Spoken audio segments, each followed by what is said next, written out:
Deixa eu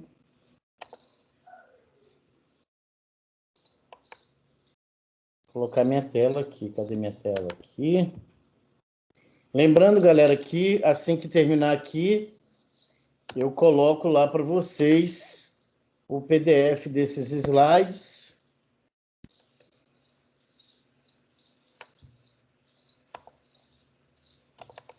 Então, nossa missão hoje é falar dos músculos do tórax e do abdômen.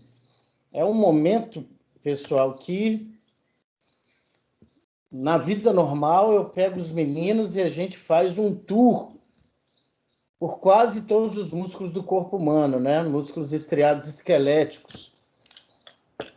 E a meninada tende a ficar muito doida, o que não é uma boa, né?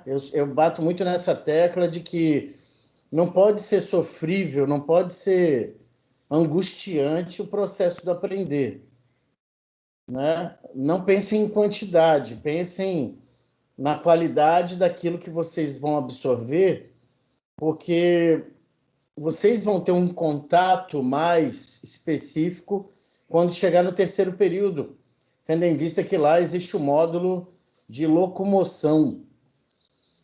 Então, quando você faz esse primeiro ano de faculdade de medicina bem feito, você deslancha no resto, tá? E eu tento aqui justamente isso, provocar vocês a não passarem apenas, e sim, desde já saberem. Ah, Luciano, você quer que eu saiba todos os músculos do corpo humano? Claro que não. Mas os principais, sim, para a gente ter uma lembrança. E na minha insistência, que é o quê? Associar a anatomia com clínica, com função, para que o aprendizado seja significativo. Lembrando, galera, que qualquer problema em vídeo, áudio ou algo parecido, manifestem-se oralmente para que eu procure retificar. E lembrando, galera, que eu sigo fielmente este moço, a terminologia anatômica internacional, que é quem rege aí o grupo de termos usados no corpo humano desde 2001, quando foi publicada, né? Muita gente ainda resiste, mas um dia conseguiremos padronizar. Tá, e os músculos do tórax e do abdômen? Se vocês pegarem as fontes bibliográficas, vocês vão ver que os livros sempre tendem a querer organizar os músculos, principalmente, já que são tantos, de uma forma didática, para que o estudante tenha atalhos, né? Eu coloquei aí à disposição, pessoal, conforme a terminologia anatômica internacional. O que ele chama de músculos do tórax? O que ele chama de músculos do abdômen? Então, eu coloquei essa disposição. E aí, se vocês pegarem Keith Moore, Gray, Gardner, a turma que lida com anatomia, que são consagrados, pode ser que haja um pouquinho de diferença. O importante é o que nós colocarmos aqui para vocês e depois observaremos lá no laboratório de anatomia. Mas, enfim, algumas considerações gerais é justamente isso que eu coloco. Segundo a terminologia anatômica internacional, estes são os músculos do tórax. Então, vejam aí. Músculo external, peitoral maior e peitoral menor, músculo subclávio, músculo serrátil anterior, músculos levantadores das costelas, e aí você tem os curtos e os longos, e aí eu faço um pequeno comentário. Os músculos serráteis posteriores, superior e inferior poderiam ser tidos como músculos do dorso, mas a terminologia anatômica internacional coloca como músculo, poderiam ser músculos do tórax, perdão, mas ele coloca como músculo do dorso, é um músculo profundo, fino, não tão profundo, mas é um músculo fino que serve mais ao dorso. Vocês vão conhecê-los. Quem mais? Intercostais externos e intercostais internos. Os intercostais íntimos, né? Poucos livros de anatomia falam dos intercostais íntimos. Os subcostais, uns musculinhos bem peculiares. Eu consegui dissecar um tronco, né, onde eu fui a fundo na cavidade abdominal e torácica, encontrei esses músculos, que está na página 250 do Atlas de Anatomia do Néter. Não é todo Atlas também que mostra os músculos subcostais.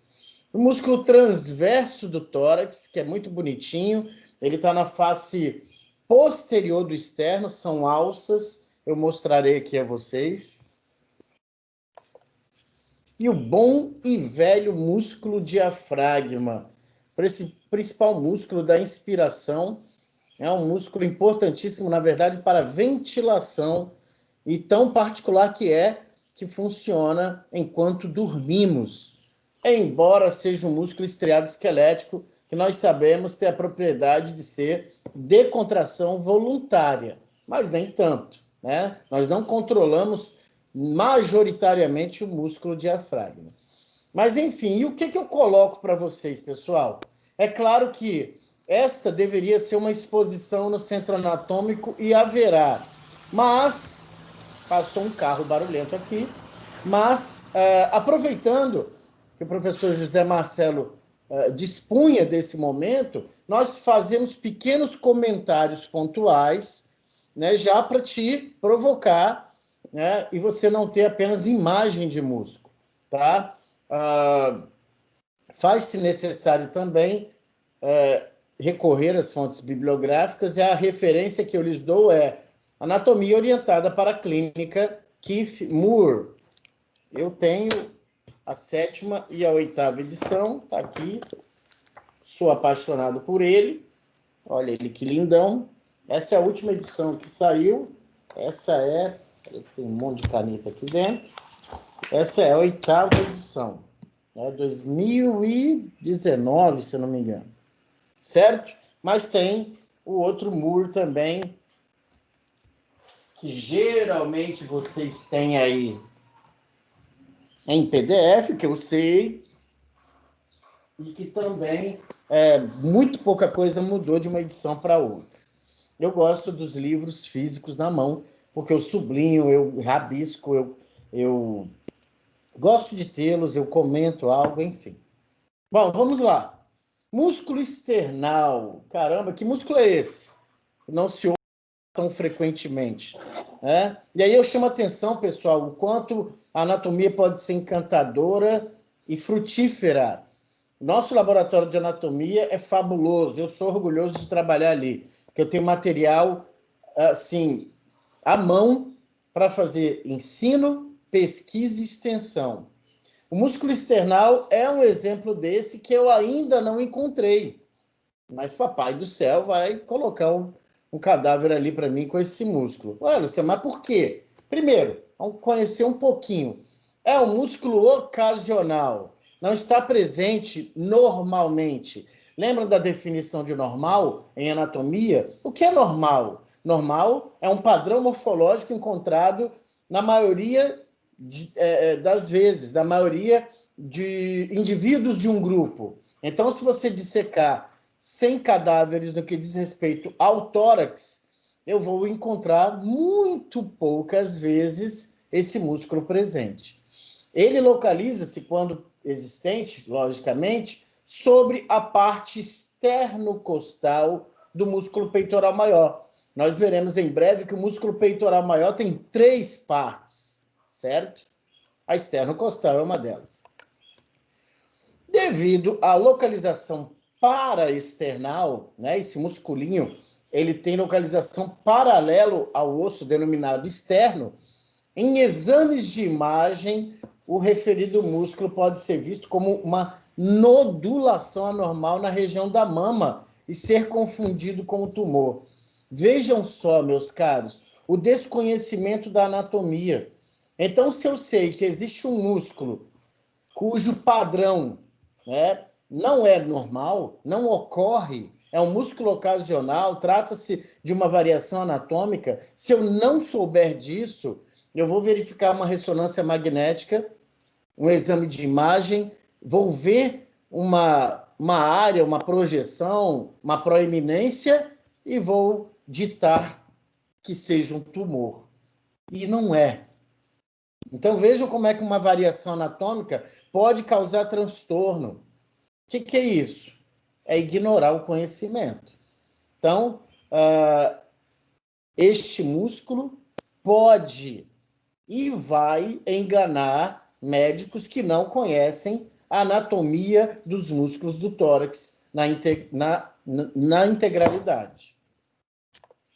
O reconhecimento dessa variação, e é o que falamos aqui, antes de procedimentos cirúrgicos da caixa torácica, da parede torácica, evita possíveis complicações e possibilita o uso desse tecido, né? Porque o músculo é uma variação anatômica, o músculo external não apresenta função definida, ele pode virar um retalho para a cirurgia, né? Para reconstrução de mama, por exemplo. Ele também pode ser usado na melhora de resultados estéticos, em mamoplastia de aumento, ou ainda fornecer uma cobertura extra para prótese, né? Sendo um músculinho em cima do peitoral, ele pode aí favorecer cirurgias de reconstrução, de proteção e ainda para resultados estéticos. Então, meus amigos, o conhecimento dessa variação anatômica é extremamente relevante, não só dessa, mas de todas. Tendo em vista que a percepção da existência desse músculo supranumerário, digamos assim, né, e de suas variações relaciona-se a importantes implicações clínicas, como dito, em cirurgias da mama e do tórax. Porque senão você tem surpresa, pessoal. Eu dou um exemplo aqui um professor de anatomia meu já viu gente confundindo a sutura frontal, que não é normal, né? Vocês sabem que o osso frontal é liso, é um só, mas existe persistência da sutura frontal e eles falam isso em sistema articular. E teve gente que confundiu com uma fissura, até uma fratura no crânio. Então, eu preciso ter em mente essas variações anatômicas, porque elas podem ter implicações clínicas.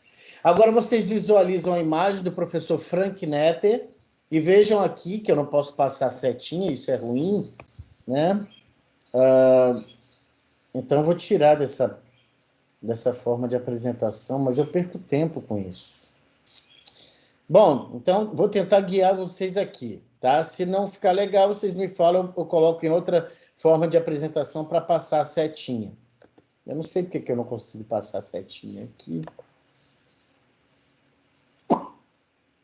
Ele não me dá opções. Vamos lá. À esquerda do vídeo, vocês veem que tem um peitoral maior, ok? E à direita não tem peitoral maior, tem uma fáscia, aí você vê uma veia ali perfurando. Então, foquem no lado, na esquerda de vocês, que é a direita da ilustração. Então, vocês veem um bonito músculo peitoral maior, certo? Com uma veia, a veia cefálica aí, ó, entre o peitoral maior e o deltoide, ok? Mas não visualizem isso. Coladinho no externo tem uma tirinha de músculo estreita. Esse aí é o tal do músculo external. Visualizaram? Se não, é só falar. Uma tirinha fininha, imediatamente lateral ao externo. À esquerda de vocês, na direita, né, da ilustração. Esse é o músculo external. Ilustrado pelo professor Frank. Nessa ilustração, que não é uma ilustração, é uma fotografia de um cadáver, fica mais tranquilo. O B é o músculo peitoral maior e o A é o músculo external. É um artigo da revista da Faculdade de Ciências Médicas, lá de Córdoba, na Argentina. Então, vejam só, você está dissecando lá comigo e encontra uma variação anatômica, uma anomalia, você tem condições de publicar. É publicável e é interessante. Está aí a referência para vocês, né, de dezembro de 2016, faz pouco tempo. Então, se eu encontro um musculinho desse, eu tenho condições de escrever sobre ele, sobre essa variação anatômica. E vejam no cadáver, pessoal, e imaginem se este fosse vivo, submetido a uma imagem, a um exame de imagem. Então, esse músculo poderia simular um tumor, né? Uma nodulação, e poderia usar aí um diagnóstico errôneo, no mínimo, né? No mínimo. E aí eu coloco para vocês aí também, ó, vira publicação. Isso é uma outra publicação, não é essa anterior, né? É a turma aqui do Brasil. Músculo external simulando nódulo mamário. Poxa, galera, se você não tem noção de que esse músculo possa existir e você determina que é um nódulo mamário, imagina como é que o paciente vai se comportar. Então, vejam bem, aí eu consegui cortar o resumo direitinho. Qual o objetivo deste manuscrito? Relatar uma série de 3 casos de uma variação anatômica conhecida como músculo external, simulando lesão mamária. Então, 3 casos. Né? Vejam como, entre aspas, uma simples aula de anatomia pode virar uma pesquisa, pode virar uma publicação. E publicações são muito bem-vindas ao nosso currículo Lattes. E o peitoral maior, pessoal? O peitoral maior é o seguinte, grande. Quando eu falo flabeliforme, é porque ele é em forma de leque. Na classificação morfológica, ele é um músculo multipenado, né? Que cobre a parte superior do tórax. Você pensa assim, poxa, o peitoral maior é um cara que tem muita associação com o membro superior. Sim, mas onde ele está? No tórax. Então, ele é listado como músculo do tórax. Ele tem 3 partes, meus queridos, não esqueçam disso. Partes clavicular, externo-costal e abdominal. Keith Moore, Anatomia Orientada para a Clínica, é um ótimo livro, mas não é perfeito. Ele tem alguns escorregões terminológicos e estruturais, mas nós estamos aqui justamente para isso. Isso acontece muito devido à tradução. Na hora de traduzir, quem traduz, né, acaba dando uma escorregada. Geralmente não se fala da parte abdominal do músculo peitoral maior. E às vezes você deve estar se perguntando, poxa, peitoral maior com abdômen, o que isso tem a ver? A parte externo-costal é a maior, e aí a sua margem lateral forma uma massa, um volume muscular que constitui a maior parte da parede anterior da axila. A axila é uma área nobilíssima, é uma área de passagem de feixe neurovascular, importantíssimo. É uma área de aglomeração de linfonodos, de vasos linfáticos, que são retirados, por exemplo, numa mastectomia. Então, o peitoral maior tem essas 3 partes, clavicular, externo-costal e abdominal. Fácil. Elas dizem respeito a quê, essas partes? A áreas onde esse músculo se fixa. É um poderoso, e eu tenho que falar, por que não? Já falar aqui das suas ações um pouquinho. É um poderoso adutor. Luciano, o que é adutor? É quando você aproxima o segmento corporal do plano mediano do corpo. Então, eu faço uma adução de membro superior, o peitoral maior é um poderoso adutor. Então, se você quer trabalhar o peitoral maior, por exemplo, fazer a adução do membro superior é um bom exercício. Rotador medial do braço. Rotador medial de quem? Da cabeça do húmero em relação à cavidade glenoidal. Peitoral maior também participa. Além, pessoal, de fletir o húmero e estendê-lo a partir da posição fletida. Que seria isso aqui? Fletir o húmero. E quando eu falo em estender, é voltar com ele para a posição anatômica. Peitoral maior também faz isso. Certo? Professor? Oi, Leonarda. O que é flabeliforme? Flabeliforme, em forma de leque. Ah, tá. Obrigada. Valeu. Olha aí, o professor Frank Netter desenhou, tá aí o peitoral maior. E a setinha me faz falta realmente. A parte que está presa na clavícula, né, do peitoral maior, lembre-se que do lado esquerdo, que é a direita do seu vídeo, não tem peitoral maior, retiraram. Então foca na sua esquerda. Peitoral maior, então você vê ali ele preso na clavícula, e aí temos a parte clavicular, ele preso no externo, seria sua parte externo-costal, pois ele também está preso nas costelas. E inferiormente, pessoal, notem que ele se continua com a aponeurose do músculo oblíquo externo. Por isso que essa parte inferior dele é a parte abdominal. Se você perceber que medialmente ele se projeta em direção aonde? Ao húmero, que vai ser sua outra inserção muscular. E vocês notem ali em azulzinho, entre ele e o músculo deltoide, que já é um músculo lateral do braço, onde a turma aplica a injeção, entre eles dois tem ali o sulco deltopeitoral, onde está passando a veia cefálica. Então vejam aí que são referenciais anatômicos, né? Topografia, é assim que se estuda anatomia, como Fernel dizia. A anatomia está para a fisiologia, como a geografia está para a história. Tá? Bom, peitoral maior. Olha ele aí, lindão, né? Bem particular, isolado. Então você vê a parte clavicular, a parte externo-costal e inferiormente a parte abdominal do músculo peitoral maior. E ele dirige-se, meio que tem ali uma espiral, é muito interessante isso, e ele vai se fixar ali né, mais no terço proximal do húmero. Uma outra forma de ver, né, as partes, novamente, clavicular, external e abdominal, e ele se dirigindo para o húmero. Notem que, se ele se contrair e músculos se contraem por encurtamento, ele vai girar o húmero medialmente, que é uma das funções do peitoral maior, rotação medial do húmero. E o peitoral menor, galera? Olha, ele é pequenininho.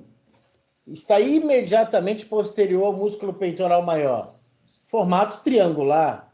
E está ali situado também na parede anterior da axila, onde é quase totalmente coberto pelo seu irmão mais velho, o músculo peitoral maior.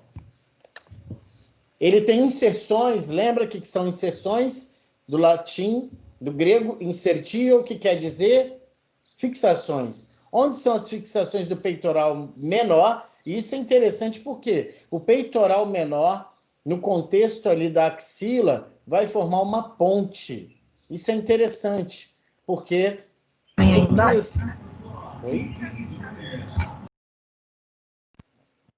estruturas neurovasculares passam embaixo do músculo peitoral menor. Então ele tem inserções no processo coracóide da escápula e nas extremidades anteriores das costelas, da terceira à quinta costela, às vezes da segunda à quinta costela, mas normalmente da terceira à quinta costela, já próximo das cartilagens costais. Funcionalmente, o que ele pode fazer? Estabilizar a costela, estabilizar a escápula, Luciano. Ele estabiliza a escápula, e vocês vão ver com o tempo que toda essa dinâmica de movimento do membro superior depende demais se a escápula está móvel, se a escápula está estável. Uma escápula imóvel é um péssimo negócio e é um produtor de lesões nesse complexo de cíngulo do membro superior. Ao mesmo tempo que uma escápula instável também não contribui para uma biomecânica adequada do membro superior. Então ele estabiliza a escápula e é usada para nós estendermos o membro superior para frente, ao tentar tocar um objeto que está fora do alcance, né? Ele auxilia nesse gesto motor. Ele também ajuda a elevar as costelas quando você está num processo de angústia respiratória, precisando fazer inspirações forçadas, né? Ele também como ele tem fixação nas costelas, terceira, quinta, normalmente, ele eleva um pouco essas costelas e qualquer espaço para um paciente com síndrome de angústia respiratória é excelente, porque se ele conseguir puxar algo, já é muito bem-vindo. E como dito, ele é ponto de referência anatômica e cirúrgica útil para as estruturas na axila, porque na axila, repito, passam estruturas ali neurovasculares importantíssimas para os membros superiores. Aí o peitoral menor, à sua esquerda, né? À direita no corpo. Olha aí, ele tem fixação no processo coracoide, superiormente, e aí ele desce e se fixa da terceira à quinta costela, já próximo ali das cartilagens costais.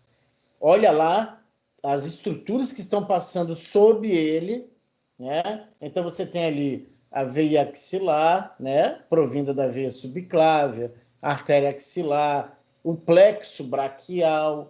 Imagina se esse músculo tem um espasmo, uma contração muscular, uma contratura. Ele vai comprimir essas estruturas e isso pode simular, por exemplo, uma cervicobraquialgia, uma hérnia de disco cervical.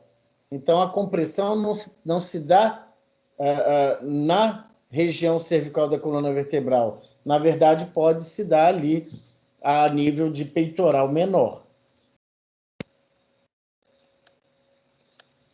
Olha aí o peitoral menor numa exposição mais particular. Olha o processo coracoide e olha a fixação dele da terceira, quinta costelas, bem isoladinho, numa outra vista, para você ver a ponte que ele forma, né? Então imagina aí que esses feixes neurovasculares estão passando aí e isso é ponto de referência cirúrgico e anatômico.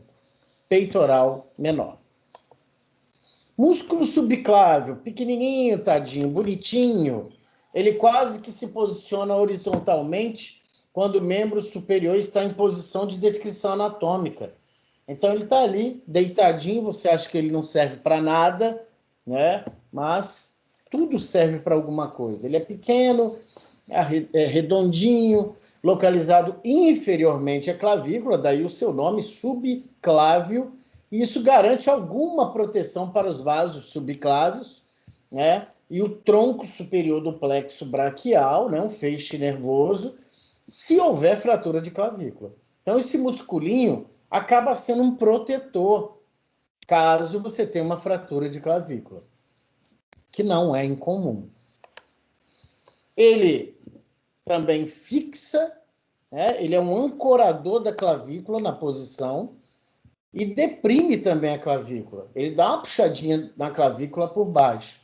Essa articulação aqui que eu toco, a articulação externo-clavicular, né? Você faz um movimento aqui, você vê que a clavícula desce. Estabiliza a clavícula, obviamente, durante os movimentos do membro superior. Já falaram para vocês, é lógico, se não, saibam. O símbolo do membro superior, constituído pelas escápulas e pelas clavículas, são peças-chave na biomecânica do membro superior. Se não tivesse clavícula e escápula, nós não teríamos essa dinâmica motriz do membro superior. Também, esse músculo subclávio ajuda a tendência, né, a resistir, obviamente, a tendência de luxação da clavícula na articulação externo-clavicular. Uma missão que não é fácil, porque no impacto de alta energia nessa região da clavícula, pessoal, é mais fácil você ter fratura de clavícula do que ter uma luxação dessa articulação externo-clavicular, tendo em vista a fortíssima estrutura da cápsula articular com ligamentos tipo interclavicular, externo-clavicular anterior, externo-clavicular posterior e costoclavicular. Além desses, ainda tem o músculo subclávio. Então, dificilmente na vida você escutará alguém falando de houve uma luxação externo-clavicular, a não ser que o impacto seja de altíssima energia. Né? Mas, geralmente, esse impacto vai causar fratura de clavícula e não luxação na externo-clavicular. Olha só. Ainda, foquem na esquerda, direita do corpo humano ali. Vocês veem pequenininho. Tem a clavícula, né? Só tem um lado que tem a clavícula. Imediatamente inferior, olha que singelo o músculo subclávio. Que pequenininho. Olha a intimidade que esse musculinho está tendo ali com a veia subclávia. Certo? Então é um musculinho bem peculiar, que na dissecação, por exemplo, a gente tem que ter o máximo de cuidado, porque o anatomista desavisado, ele vai pensar num monte de coisas, vai esquecer do músculo subclávio. Nunca podemos esquecer, porque ele está ali, debaixo da clavícula, em íntima relação com a veia subclávia. Olha ele aqui, né? Ele está mais esticadinho aí nessa ilustração que eu coloquei, imediatamente inferior à clavícula, você vê ele mais compridinho nesse aplicativo. Aliás, esse aplicativo chama-se Complete Anatomy, da Elsevier. Não é propaganda, pois ele me custou, né, alguns reais. Então, eu gosto dele, achei de qualidade, né? Quem se interessar, Complete Anatomy, da editora Elsevier. Gostei dele, achei bacaninha. Isso não foi uma ideia original minha. No meu grupo de tutorial, uma mocinha começou a postar e eu falei, que aplicativo é esse? Então, fui lá, avaliei-o e gostei dele. Músculo subclávio, olha ele aí na intimidade, bonitinho, né? Embaixo da clavícula, olha ali o contato com o primeiro par de costela, ele ancora a clavícula, lembra? Ancora a clavícula. Ancorar a clavícula é estabilizá-la, para que o meu membro superior tenha uma biomecânica adequada. Não só a clavícula, é claro, né, pessoal? Mas se ele está estabilizado, eu imediatamente penso em que também? Poxa, a clavícula se articula medialmente com o externo e se articula lateralmente com a escápula. Então, se ele está estável, se ele está posicionado adequadamente, a escápula tem grandes chances de também estar. Mas lembrem-se, isso tudo não é só posicionamento ósseo. Temos que olhar também a musculatura em volta. Músculo serrátil anterior, esse é um músculo encantador, muito bonitão, metido. Esse músculo é um músculo metido, porque ele é bacana. Ele está ali na parte lateral do tórax e forma a parede medial da axila. Vocês viram que o peitoral maior, o peitoral menor ali, forma a parede anterior. O serrátil anterior, vocês vão encontrar ali na parede medial da axila. Mas por que ele é metidão, Luciano, você falou? Primeiro, ele tem uma aparência serrilhada. E aí, seu nome serrátil anterior. E ele tem digitações carnosas, assim, conforme eu mostro aqui na tela. Digitações, cerca de 8. Claro, com variações anatômicas. Ele fica bem aqui na parede lateral do tórax. Né? Quando eu era um garoto e forte, né? Eu tirava a camisa e dava para ver os gominhos aqui na minha parede lateral do tórax, né? Então, ele é um dos músculos mais poderosos, por isso eu falei que ele é metido. O serrátil anterior é um cara poderosíssimo neste complexo do símbolo do membro superior. Mas, Luciano, ele não está na parede lateral do tórax? Sim, mas ele se fixa também na escápula. E ele é um forte protrator da escápula. Que isso, Luciano, em palavras? Ele é um músculo que faz as escápulas colarem na sua parede posterior do tórax. Sim, ele fica bonitinho, coladinho. Tem gente que tem, né, as escápulas, você vai examinar o dorso do paciente, as escápulas caídas, meio descoladas do tórax. Há algum problema aí. Pode não ser apenas, né, do serrátil anterior. E ele é usado ao socar ou estender o braço anteriormente, muito parecido com quem? Peitoral menor. É chamado aí, né, a galera que gosta de botar o apelido, de músculo do boxeador.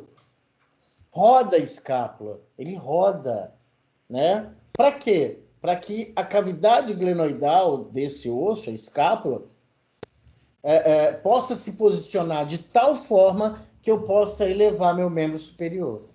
Tá vendo essas relações de movimento, pessoal? Por que eu faço questão? para que fiquem na memória, para que você lá em locomoção não ache que locomoção seja, oh, que infelicidade, que os veteranos vão falar isso na sua orelha, né? Porque querem ver você sofrer. Não todos, mas alguns, né? Então, meu serrátil anterior funcionando beleza, vira minha escápula, posiciona a cavidade glenoidal de tal forma que eu eleve o meu membro superior. Sabe por quê, pessoal? Porque se a escápula não rodar, se ela ficar em posição anatômica fixa, o que vai acontecer? Você já deve ter o anterior do húmero, por exemplo, ele vai se chocar com a acrômio da escápula.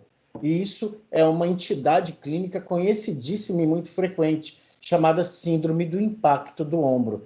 Quem quiser dar uma olhada melhor, vai ver que essa mecânica é uma mecânica o que é anatômica. Ora, se a escápula não se move, meu número vai, né, na pessoa do tubérculo maior, se chocar com o acrômio. Eu botei esse rapazinho aí do professor Frank Netter, Atlas de Anatomia.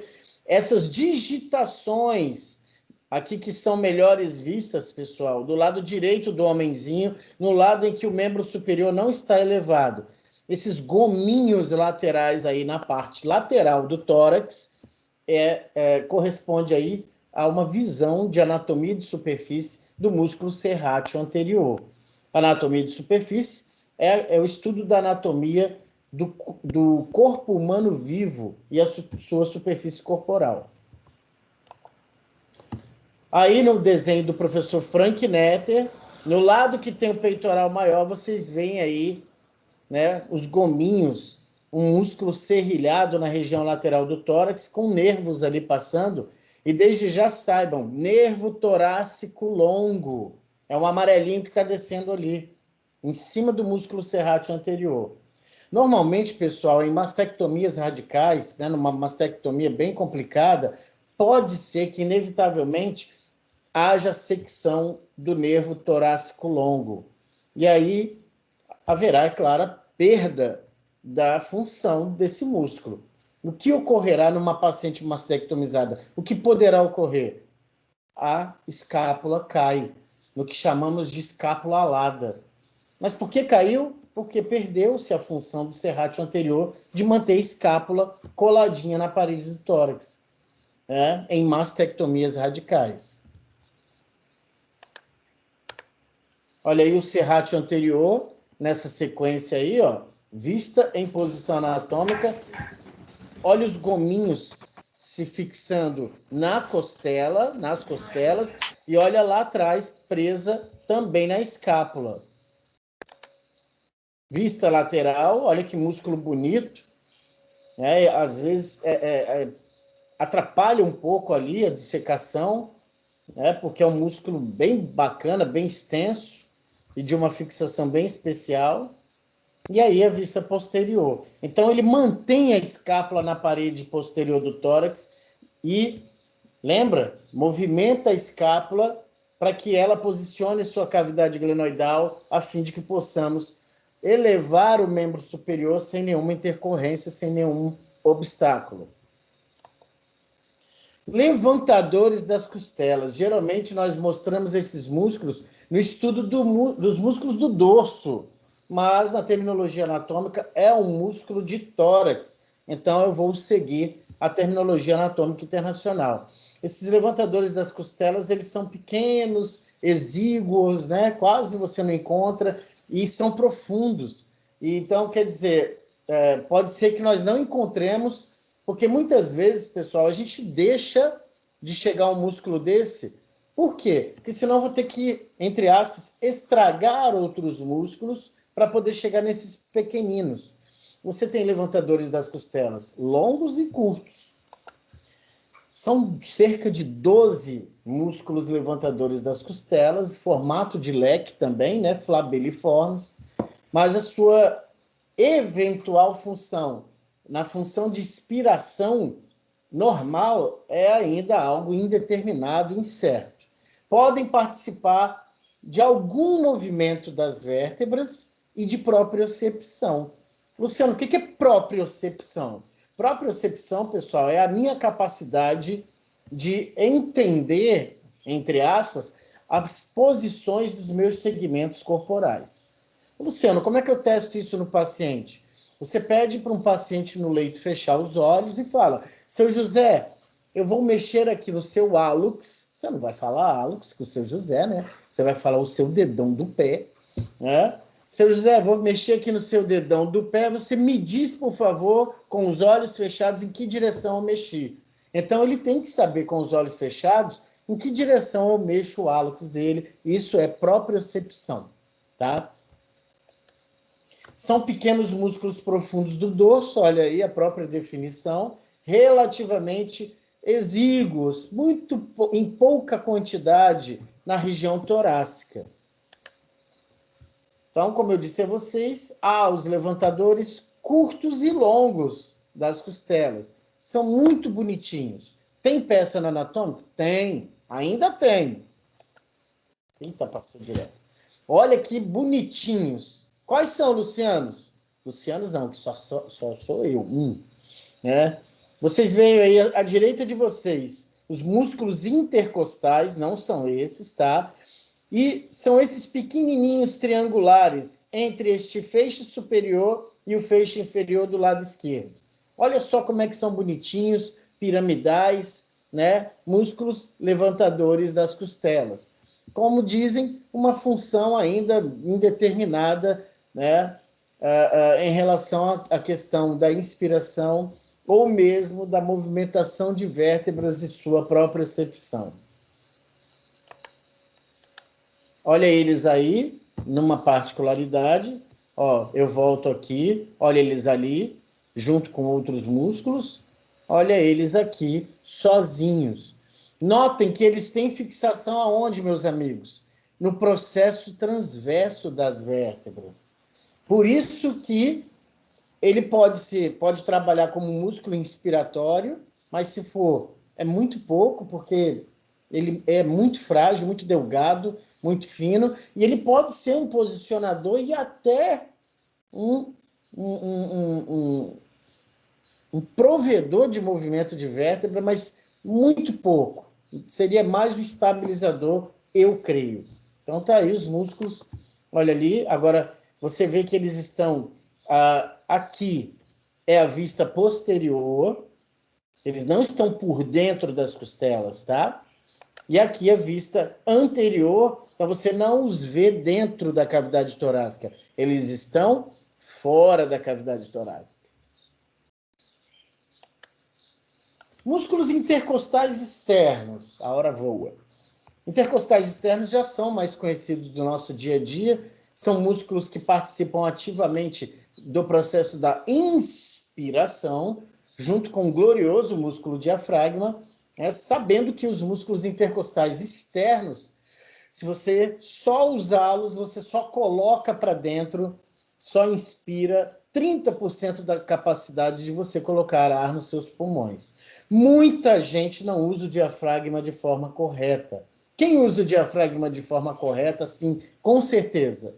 Locutores, atores, cantores. Por quê? Se eles não usarem o músculo diafragma, que te dá a possibilidade de inspirar 70% da capacidade de colocar ar nos seus pulmões, você não vai esticar uma nota, você vai ler uma palavra e vai faltar fôlego. Então, devido a um padrão social, você inspira muito aqui, ó, a nível de tórax. Você tem que usar o músculo diafragma. Mas todo mundo quer secar a barriguinha, andar com tórax gigante. E aí acaba que não usa adequadamente o músculo diafragma.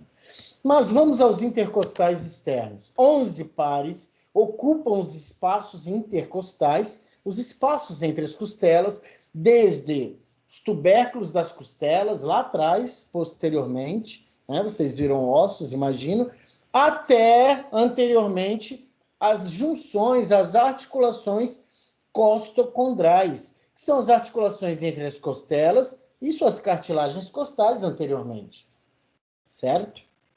Então veja que esses músculos intercostais externos não ocupam totalmente a faixa entre as costelas, tá? Na região anterior, então, você não fecha aqui tudo com músculo intercostais externos. Você tem a chamada membrana intercostal externa, que é muito mais tranquilo de mostrar na peça anatômica ou aqui nas ilustrações.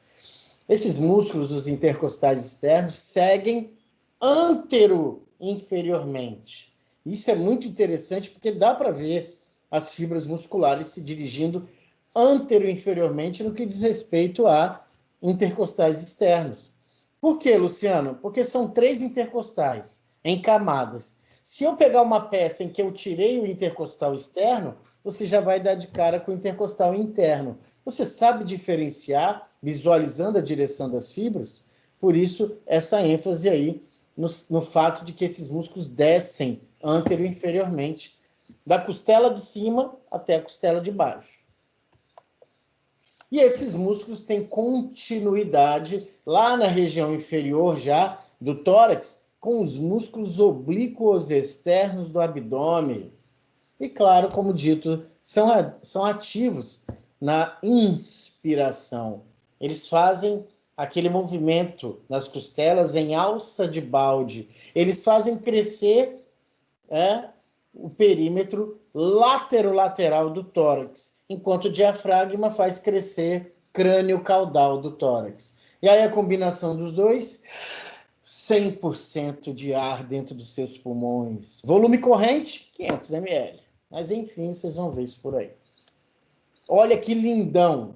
Quem estamos observando? Você vê aí que está descendo um fiozinho amarelo. Quem é esse cara que eu falei para vocês? Nervo torácico longo. Olha quem ele está inervando. O belíssimo músculo serrátil anterior. Essa é uma ilustração do professor Frank Netter. E aí, imediatamente anterior, pessoal, você vê os músculos intercostais. São esses bonitinhos aí entre as costelas.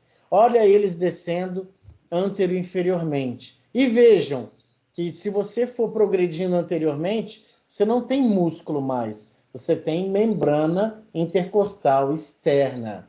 Então, esses músculos não fecham já ali no externo, totalmente com músculos. Há uma membrana intercostal externa que fecha o tórax anteriormente. Essa ilustração é muito bacana. Geralmente vocês vão ver essa situação aí em ressonância, tomografia. É a disposição, aqui eu vou ter que tirar, não tem jeito. A disposição aqui dos 3, não adianta que vocês não venham certo. Então vou ter que mostrar ele para vocês. E daí em diante eu não saio mais para não ficarmos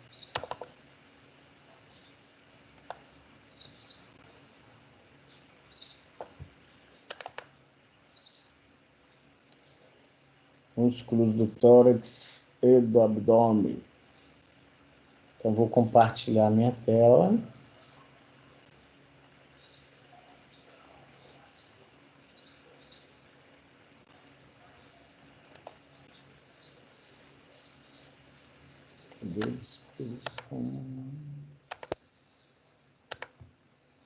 Agora eu vou compartilhar minha tela assim. Conseguem observar, pessoal? Então, ó, aqui eu tenho essa setinha, ó, músculo intercostal externo. Aí essa camada é o músculo intercostal interno. E essa aqui é de músculo intercostal íntimo. Certo? Notem aqui que o músculo intercostal externo vem para aqui, a nível da junção costocondral. E aí, esse azulzinho claro, ou cinza que está aqui, é a chamada membrana intercostal externa, certo? Que vai aqui desde a articulação costocondral, da costela com a cartilagem costal, até aqui o externo. Muito bem. Aí agora vai nesse modo aí de apresentação que não dá para ficar passando um por um bonitinho.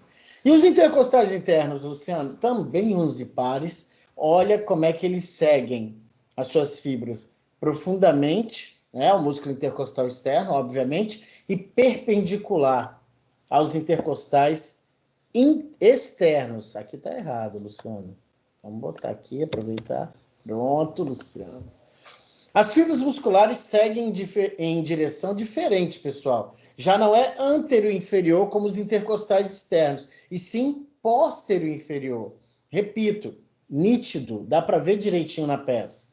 Na região posterior, pessoal, entre as costelas, medialmente aos ângulos das costelas, os músculos intercostais internos não continuam. Eles são substituídos também por uma membrana, a chamada membrana intercostal interna. Esses músculos têm continuidade inferiormente com os músculos oblíquos internos, né, do abdômen. São mais ativos na expiração. Intercostais externos na ins, intercostais internos na expiração, tá? E aí você pode perguntar, Luciano, a expiração não é um movimento passivo? É, né?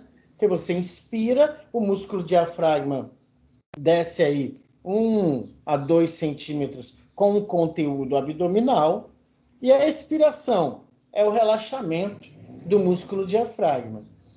E eu uso intercostal interno nas expirações forçadas, sim.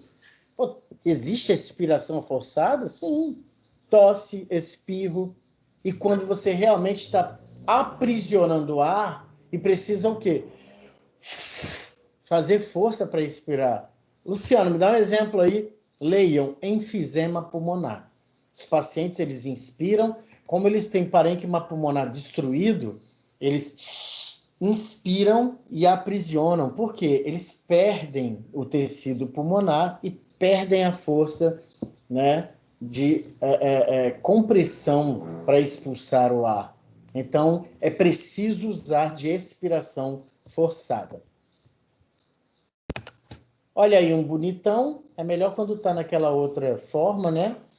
Mas você vê aqui eu posso apontar pelo menos, ó, lembrar? Peitoral menor, bonitinho. E esses aqui, ó, olha como é que eles descem, galera. Antero-inferior. Então, quem é? Intercostal externo. Aqui a gente dissecou, tirou intercostal externo e, ó, descendo póstero inferiormente, intercostal interno. Notaram? Vista lateral de quem? Do intercostal interno, ó, tá descendo póstero inferiormente. Então, o que você sabe? Que existe uma camada de músculo aqui em cima, ó, os músculos intercostais externos, tá? Esse é intercostal interno. E os intercostais íntimos? Moore, né, em Anatomia Orientada para a Clínica, cospe nesses músculos, dizendo que não precisava relacioná-los, que eles são meras continuações do intercostal interno. Sobota também diz isso no Atlas, né? Eles são semelhantes aos intercostais internos, sendo, na verdade, a parte profunda do intercostal interno. Então, você tem intercostal externo, intercostal interno, e você ainda tem o intercostal íntimo. Eles são separados dos intercostais internos por nervos e vasos ali da região, né? Os nervos e vasos intercostais. É provável, mas ainda não se sabe com precisão, que as ações dos músculos intercostais íntimos sejam, obviamente, iguais ao dos músculos intercostais internos, né? A gente coloca, tem na Terminologia Anatômica Internacional, então a gente considera também. E aí vejam aqui, né, os intercostais íntimos aqui, ó. Então você tirou o intercostal interno e tirou o intercostal externo. E você já tem aqui o intercostal íntimo, bem pequenininho. E aqui eles no detalhe. É como se fossem continuidades dos intercostais internos. Estão num plano mais profundo. Se você abrir uma cavidade torácica e colocar seu dedo internamente, você vai tocar em quem? No intercostal íntimo. Certo? Bom. E os subcostais? Muito bonitinhos. Tem tamanho e formato variável. Geralmente são bem desenvolvidos apenas na parede inferior do tórax. Temos esses músculos dissecados lá. É uma peça que eu tenho um ciúme danado. Vocês verão. São finas faixas de músculos que estendem-se da face interna do ângulo de uma costela até a face interna da segunda ou terceira costelas inferior a ela. Então, é um musculinho que cruza. Vejam aí, internamente. É diferente, por exemplo, pessoal, dos levantadores das costelas. O subcostal está por dentro, tá? Eles cruzam um ou dois espaços intercostais e seguem na mesma direção dos intercostais internos, lembram? Posterior e inferiormente, unindo-se a eles. Mas dá para nós distinguirmos direitinho lá na peça anatômica. Olha aí aonde, Luciano? Vejam que interessante, pessoal, que aqui, ó, essa região aqui, você tem o músculo supraespinal, infraespinal, deltoide, redondo maior e redondo menor. E nós vamos trabalhar aqui o tríceps braquial também. Músculos do membro superior, que nós vamos ver depois. Aqui os músculos romboides, menor e maior, né? Músculos eretores da espinha. Eu tirei o músculo daqui, olha só, um subcostal, que bonitinho. Dentro da cavidade torácica, em sua parede posterior. Olha o detalhe. São coisas interessantes, pessoal. Por quê? Se eu faço uma descrição anatômica precisa, eu não erro. Vocês vão fazer isso, aqueles que vão seguir a vereda da cirurgia, sabem disso também. Se eu for de forma em que a descrição está perfeita, não tem como eu errar. Então, olha um musculinho subcostal aqui, ó. Internamente, no que diz respeito à cavidade torácica, né? E em sua parede posterior. Beleza? Olha como é que isso é preciso. Não basta eu dizer que os rins estão na cavidade abdominal. É pouco. Senão, eu vou pensar que eles estão onde? Estão na parede, estão na cavidade abdominal, os rins, um de cada lado da coluna vertebral, fixo pela cápsula adiposa à parede posterior do abdômen. Então, você tem aí uma explicação onde fica mais precisa a localização. E aí não tem como errar. E muito menos, você não pode confundir uma lombalgia com uma dor proveniente dos rins. Olha que bonitinha essa ilustração do professor Frank Netter. Aqui é a parede posterior do abdômen, né? Você vê as vértebras aí, você vê o tronco simpático com seus gânglios aí. Olha aqui os músculos subcostais. Esses bonitinhos aqui, ó. Eles estão sobre as costelas. Isso é interessante. E na direção, né, dos intercostais internos, posterior e inferiormente. Muito bonitinho esse músculo. E aqui numa outra forma de ver, ó, no interior da cavidade torácica, isso aqui, eles são assim mesmo, bonitinhos, destacados, né? E aqui na região posterior, olha eles aqui, ó, certo? Só que por dentro da cavidade torácica. É assim que você vai distinguindo.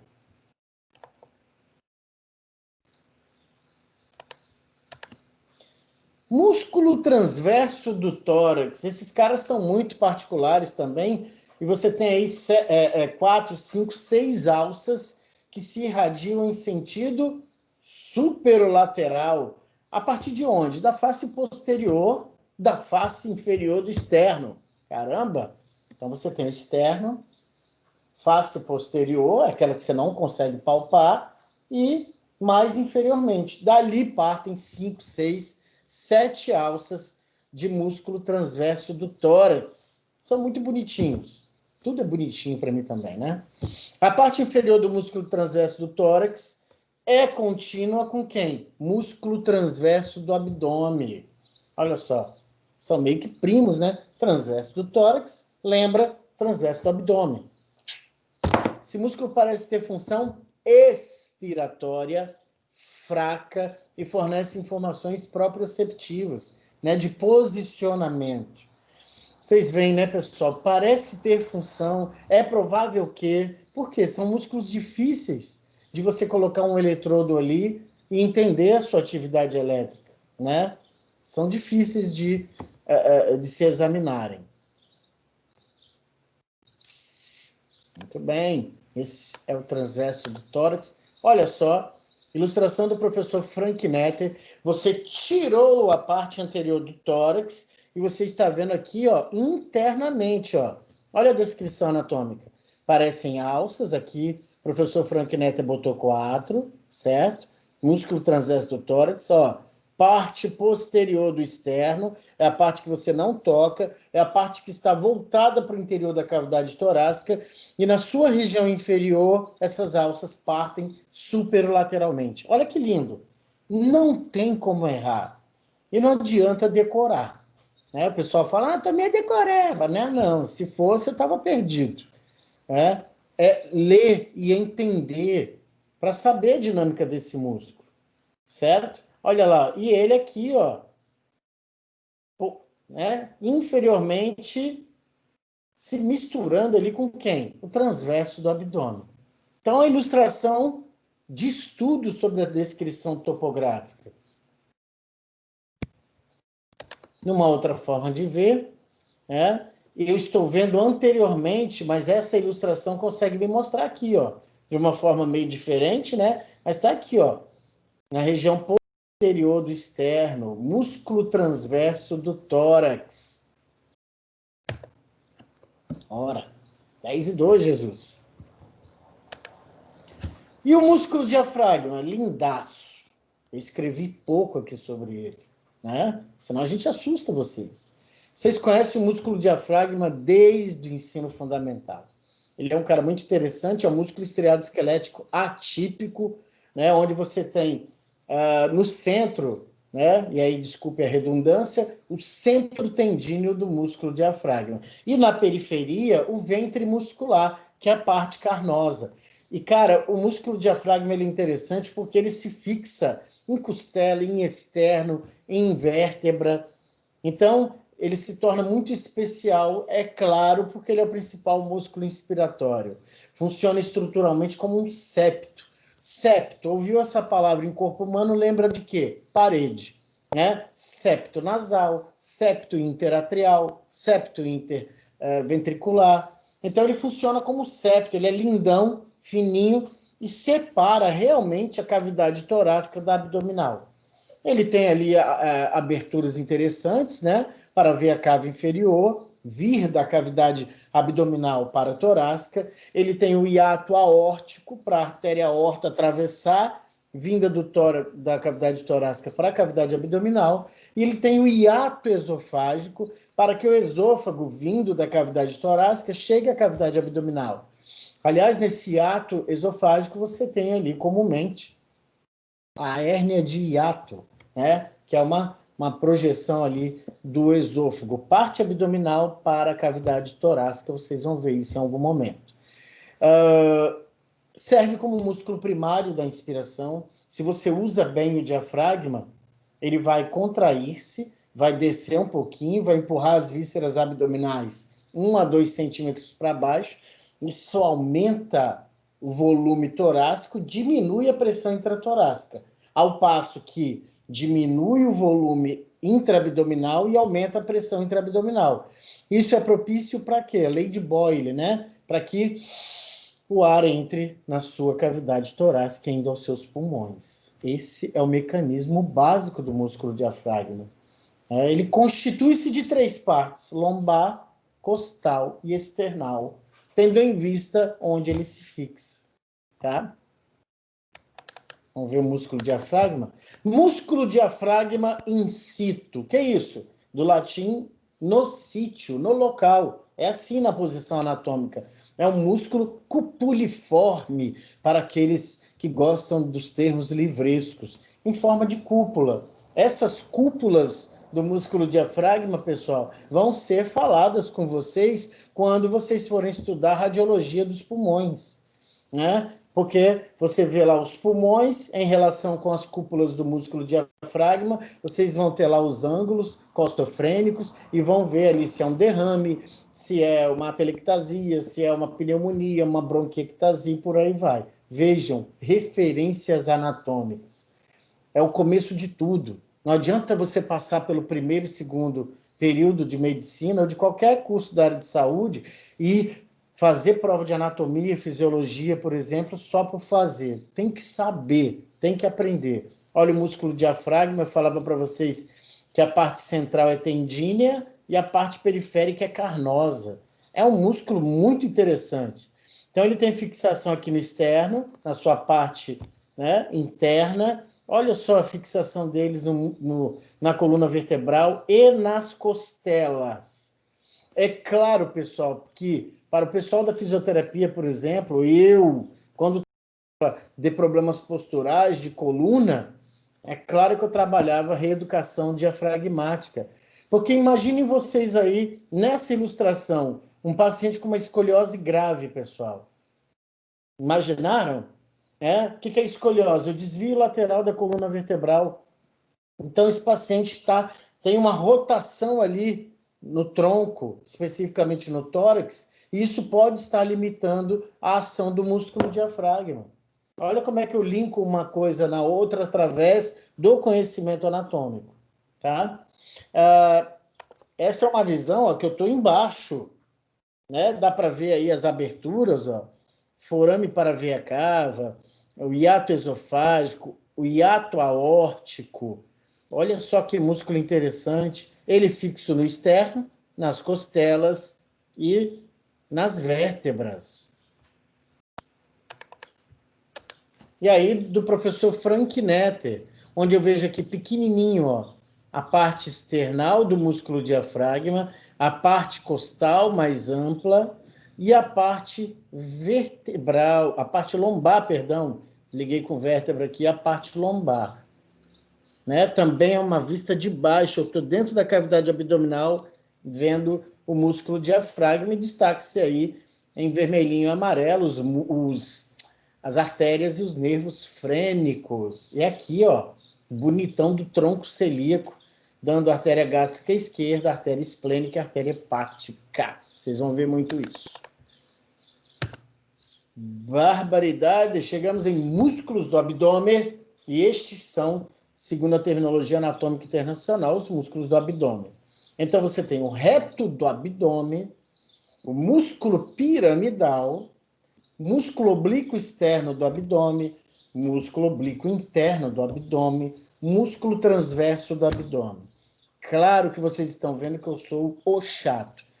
Eu busco excelência, pessoal, e provoco vocês a isso. Então eu falo o nome todo, escrevo o nome todo, para que fique claro, certo? Estes são os músculos do abdômen, galera. Claro que tem um comentáriozinho sobre eles, tem. Músculo reto do abdômen. Nos rapazes fortes e sarados, fica muito evidente no verão, né? Por causa dos gominhos. As meninas apelidaram de tanquinho, né? Bom, é um músculo longo, largo e vertical, né? A parede anterior do abdômen. É o principal músculo da parede anterior do abdômen. Muito evidente, o reto do abdômen, né? E ele tem a sua maior parte está contida dentro de uma bainha, né? Uma bainha tendínea que o protege. Quando você abrir uma cavidade abdominal, você não vai dar de cara com o músculo reto do abdômen, tem lá uma bainha protegendo esse músculo. E ele é sustentado transversalmente, guardem este nome, meus pequenos, intersecções tendíneas. Intersecções tendíneas são faixas transversas na estrutura do músculo reto do abdômen, constituída de estrutura tendínea. Intersecções tendíneas. É isso aqui, ó. Tá aí o músculo reto do abdômen, bonitão, vertical, longo. Olha seus ventres musculares em vermelho. E essas faixas tendíneas, né, são as intersecções tendíneas. É um meio de sustentar o músculo reto do abdômen. E é por isso que você tem aquele aspecto, né, dos gominhos separados no abdômen de alguém que realmente fortalece de forma perfeita esse músculo, tá? Os ventres musculares e as intersecções tendíneas. Olha só, vale salientar também aqui a fixação desse músculo na parte púbica do osso do quadril. Essa é uma área, essa que eu circulo aqui, de osteite púbica, sinfisites púbicas, são informações nessa área, né? E olha só quem se fixa aqui. Então, é uma área de difícil recuperação. Tirou o Kaká, por exemplo, da Copa do Mundo de 2010. Músculo piramidal, mas que músculo é esse? Triangular, pequenininho. Se aquele que disseca não tiver atenção, acaba seccionando ele, perde ele. 20% das pessoas não tem o músculo piramidal do abdômen. Ele está anterior à parte mais inferior do músculo reto do abdômen e se fixa também ali na parte púbica do osso do quadril. Esse músculo, quando presente, pessoal, os cirurgiões costumam usá-lo como referência, tá? Porque ele tensiona a linha alba. A linha alba é uma linha no plano mediano do abdômen, tá? Uma linha tendínea. Então, o músculo piramidal tensiona. Então, ele serve como ponto de referência para a incisão abdominal no plano mediano. Vocês o verão, porque ele está lá presente nas peças. Na ilustração do professor Frank Netter, ele aparece aqui, ó, pequenininho, bonitinho, justamente conforme a descrição, ele encontra-se na parte anterior, na região mais inferior do músculo reto do abdômen. Olha aqui, no aumento, ó, olha ele aqui, ó, bonitinho. Se você der bobeira na dissecação, você arranca com ele, né? E aí perde. E aqui, ó, essa ilustração do professor Frank Netter é muito bonita. Olha a relação dele aqui anteriormente com o reto do abdômen aqui posteriormente. Né? A gente aproveita a ilustração, está aqui a bexiga urinária e imediatamente posterior a sínfise pública. Olha a quantidade, né, de fáscias e músculos que nós temos aqui na cavidade abdominal. Vocês vão enfrentar aí 7 camadas, aqueles que vão enveredar pela cirurgia abdominal, né, logo vão aprender isso. Músculo oblíquo externo do abdômen é o maior e mais superficial de um grupo, pessoal, de 3 músculos planos do que a gente chama de parede anterolateral do abdômen. Falamos do reto do abdômen e do piramidal, parede anterior. Mas a parede anterolateral tem 3 músculos planos bacanas. E o músculo oblíquo externo do abdômen é o mais superficial. O músculo oblíquo interno do abdômen, veja que na mesma página eu já passei para o interno também, é o intermediário desses 3 músculos. O mais profundo é o transverso do abdômen. Então, o músculo oblíquo interno do abdômen, ele é o intermediário desses 3 músculos planos da parede anterolateral do abdômen. Trata-se de uma lâmina delgada, fina, de músculo, que abre-se em leque anteromedialmente. É como se você estivesse colocando a mão nos bolsos, tá? É a direção que segue as fibras do músculo oblíquo interno.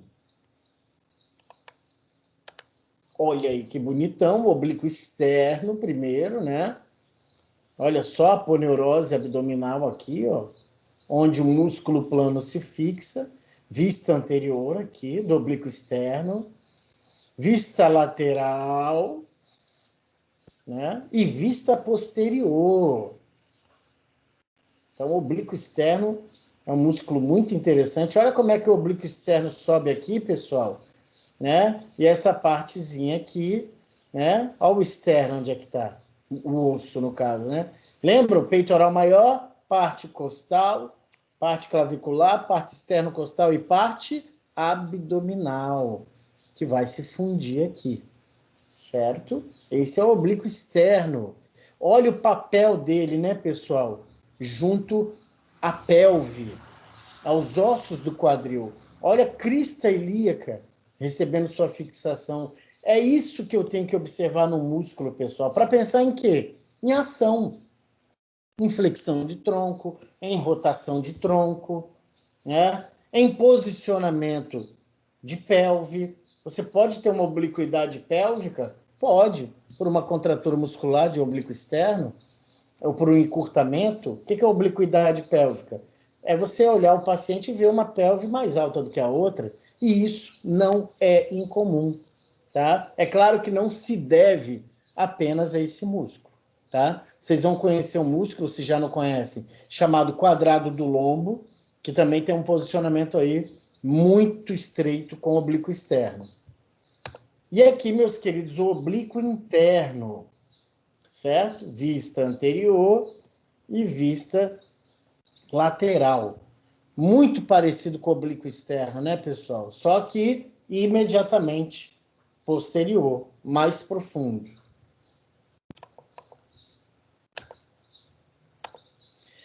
E o transverso do abdômen?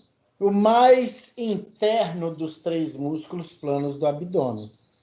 Seguem em direção mais ou menos horizontal, né, transversal, com exceção das fibras mais inferiores deste músculo, pessoal, já que elas seguem paralelas às fibras do músculo oblíquo interno, né? O oblíquo interno desce anteromedialmente. Olha só, ilustração do professor Frank Netter. Eu quis colocar esta por quê? Porque às vezes você não vai ver bonitinho no cadáver sozinho. Então eu coloquei aqui junto, ó. Olha só o músculo transverso do abdômen, esse que eu passo a setinha em cima. Olha só, costelas e crista ilíaca do osso do quadril. É um músculo com fibras horizontais, né? Que está lá atrás na parede posterior da cavidade do abdômen, da cavidade abdominal, me perdoe. E eu gosto de colocar essa ilustração, pessoal, porque eu já coloquei peça assim em prova de monitoria e a turma não sabia onde é que estava o músculo transverso nessa. Aí você pode estar pensando, eu sei, pois é. Ou eu não sei, onde está, Luciano? Aqui, ó, um pedacinho dele. Eu coloquei o alfinete aqui, músculo transverso do abdômen, e uma parte da meninada errou, né? De novo aqui o músculo diafragma. E aí, para adiantar, ó, esse aqui é o músculo quadrado do lombo, e esse aqui é o músculo psoas maior. Olha a intimidade que tem com a coluna vertebral. Então, o transverso está aqui atrás, ó, tipo forrando atrás ali a parede posterior da cavidade abdominal. Também vocês vão ver perfeitamente na peça e nessa relação aqui, já que nós temos uma peça assim. Certinho? E é isso, meus caros. Essa descrição ela é muito peculiar, porque acho que vocês saem lucrando com isso, porque normalmente não se tem essa abordagem teórica. A meninada vai direto para o laboratório de anatomia e toma-lhe peça e vai olhando na estrutura muscular esses músculos. E aqui não, aqui a gente teve uma abordagem inicial, né? E acaba que dá uma clareada, mas você tem que dar uma lida antes de ir ao centro anatômico estudar esses músculos, né? Claro, não fique só a nível dos slides, o slide é um roteiro de aula, tá? Dê uma olhada no Keith Moore para você aprender mais sobre esses músculos, porque eu tenho certeza, a hora que você chegar numa aula prática, é só identificar. Você vai trazer à mente as informações peculiares de cada músculo. Meus caros, algo a indagar?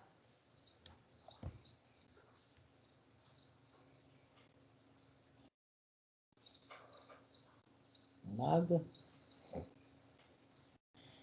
Então eu colocarei em breve a gravação lá para vocês, o link, bem como os slides dessa expressão. Alguém está com a mãozinha levantada, quem é?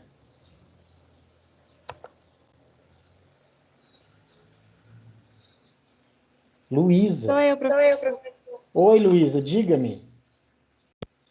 Quando você falou do peitoral menor, você falou alguma coisa da cervical, que tem como confundir. Não entendi muito bem essa parte. Fala de novo, Luísa, que meio que picou o seu áudio. Quando você estava falando do músculo peitoral menor, eu acho que foi na primeira imagem que você falou da questão cervical. Eu perdi nessa parte.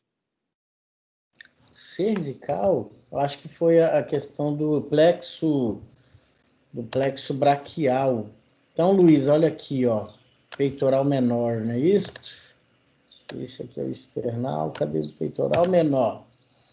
Essa questão aqui, Luísa, o peitoral menor, fixo que é no processo coracoide da escápula e descendo aqui, normalmente para as costelas de 3 a quinta, ela forma uma ponte. E por debaixo dela você tem essas referências aqui do feixe vasculo nervoso, né? E o plexo braquial passa aí também, que é um conjunto de nervos que vai suprir os músculos do membro superior, eles passam embaixo, sob o músculo peitoral menor. Então isso é uma referência, porque esses... Ah, entendi agora. Lembrei, esse músculo, por exemplo, se ele sofreu uma